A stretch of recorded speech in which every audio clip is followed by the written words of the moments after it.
جب ماہ سیام رمضان المبارک جلوہ گر ہوتا ہے، جنت کے 8 دروازے کھول دیے جاتے ہیں، جہنم کے دروازے بند کر دیے جاتے ہیں اور شیاطین جکڑ دیے جاتے ہیں۔ اللہ جل شانہ اس موسم رحمت میں خاص عنایات اپنے بندوں پہ فرماتا ہے۔ ایک نفل ادا کرنے سے فرض ادا کرنے کا ثواب ملتا ہے اور ایک فرض ادا کرنے سے 70 فرائض ادا کرنے کا ثواب ملتا ہے۔ اسی طرح راہ خدا میں 1 روپیہ دو گے تو 70 روپے خرچ کرنے کا ثواب ملے گا۔ اسی طرح باقی نیکیاں بھی جتنی بھی ہم کرتے ہیں، وہ ایک نیکی کریں گے تو 70 گنا اجر ماہ سیام میں ہمیں نصیب ہوتا ہے۔ اس لیے اہل ایمان کا یہ طریقہ ہے کہ وہ اس مہینے میں کثرت کے ساتھ تلاوت کرتے ہیں، کیونکہ ایک مرتبہ اگر قرآن مجید پڑھ لیا تو 70 مرتبہ قرآن مجید پڑھنے کا ثواب نصیب ہوا۔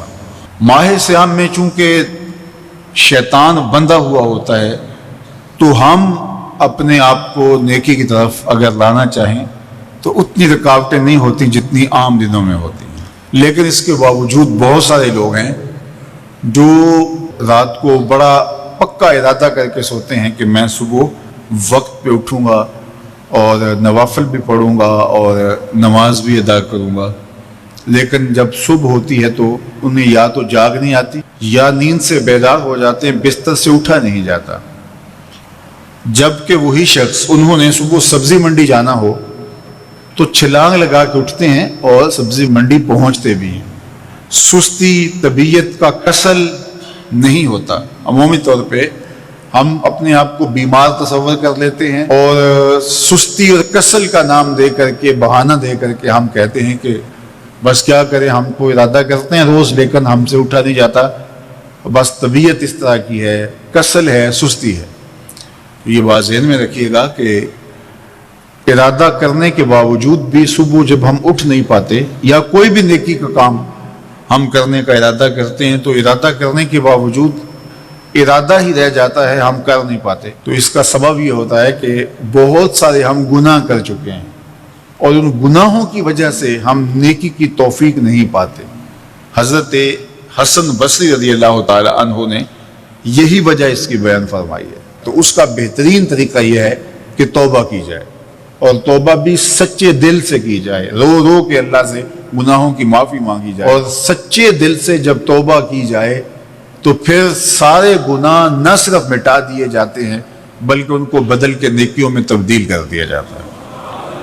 تو ماہ سیام کے اندر پختہ عزم کریں اور اس عزم کو عمل کی شکل دینے کے لیے سچی توبہ کریں کہ ہمارا یہ رمضان اس طرح سے گزرے، یہ مہینہ اس طرح سے بسر ہو کہ ہم اس مہینے میں اللہ تعالیٰ کی قربت حاصل کر لیں، ہم گناہوں سے پاک ہو جائیں اور ہم جو ثمرات ہیں، جو فوائد ہیں اس مہینے کے، وہ ہم سمیٹ سکیں۔ تو یہ وہ مہینہ ہے جس کے انتظار میں میرے اور آپ کے آقا و مولا اپنی آنکھیں لگائے ہوتے تھے اور دن گن گن کے وقت گزارتے تھے کہ ماہ سیام آ رہا ہے۔ تو اس مہینے کا عزت کے ساتھ، تکریم کے ساتھ، اعزاز کے ساتھ استقبال کرو اور اس کو پلکوں پہ بٹھاؤ، اس کو دل پہ بٹھاؤ۔ اس مہینے کی تکریم یہ ہے کہ اس میں ہر برا کام چھوڑ دیا جائے۔ اگر کوئی شخص برا کام نہیں چھوڑتا اور روزے رکھتا ہے تو میرے اور آپ کے آقا و مولا کا ایک فرمان سن لیجئے، من لم یدع قول الزور والعمل به فلیس للہ حاجۃ فی ان یدع طعامہ وشرابہ۔ فرمایا کہ جو جھوٹ اور برے کام نہیں چھوڑتا اس کے بھوکا اور پیاسا رہنے کی اللہ کو کوئی ضرورت نہیں ہے۔ تو روزہ خوراک بچاؤ مہم نہیں ہے جو چلائی جاتی ہے، بلکہ یہ تزکیہ نفس کا موسم ہے، باطن کی صفائی کا موسم ہے۔ اور باطن کی صفائی نہیں ہوتی جب تک ہم کوشش کریں۔ آپ کے بدن پہ بہت ساری میل چڑھی ہوئی ہے اور جمی ہوئی ہے بدن کے ایک ایک عضو پہ میل، تو آپ پانی میں چھلانگ لگا کے باہر بھی آ جاتے ہیں تو میل نہیں اترتی۔ چلو کچھ نہ کچھ فرق تو ضرور پڑ جاتا ہے لیکن میل نہیں اترے گی۔ میل کب اترے گی؟ جب آپ اپنے بدن کو مل مل کے اس کے اوپر صابون لگا کر کے اچھی طرح سے اس کو جب اتاریں گے محنت کوشش سے، تو پھر آپ کا بدن مہک جائے گا، ہلکا پھلکا ہو جائے گا، میل اتر جائے گی۔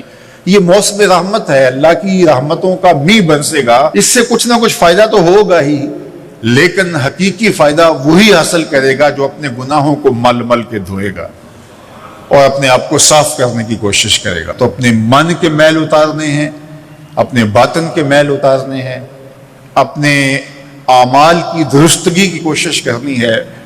صلاۃ التراویح مسجد میں نہیں آ سکتے تو گھروں میں پڑھ لیجئے، جس طرح بڑی عمر والے لوگوں کو، بیمار لوگوں کو کہا گیا کہ آپ گھروں میں پڑھ لیں، بچوں کو کہا گیا، لیکن چھوڑیے گا نا، یہ رمضان المبارک کا خاص عمل ہے۔ آج کل دین بیزار طبقہ مختلف جگہوں پہ بیٹھ کے مسجد پر، مدرسے پر، تراویح پر، ان چیزوں پر تبصرہ کر رہا ہے اور اتنا ہلکا ثابت کرنا چاہ رہا ہے ان امور کو جس طرح یہ چیزیں ہوتی کچھ نہیں ہیں، جبکہ ماہ صیام کے قیام پر میرے اور آپ کے آقا مولا نے بشارت دیتے ہوئے فرمایا من قام رمضان ایمانا و احتسابا غفر له ما تقدم من ذنبه، جس نے رمضان المبارک کی راتوں میں قیام کیا ایمان اور محاسبہ نفس کے ساتھ، اللہ اس کے پچھلے سارے گناہ معاف فرما دیتا ہے۔ یہ بہت بڑی دولت ہے، تو اس دولت کو ضرور سمیٹیے گا، ضرور حاصل کیجئے گا، من کی ستھرائی، عفت اور پاکیزگی کا سامان کیجئے گا۔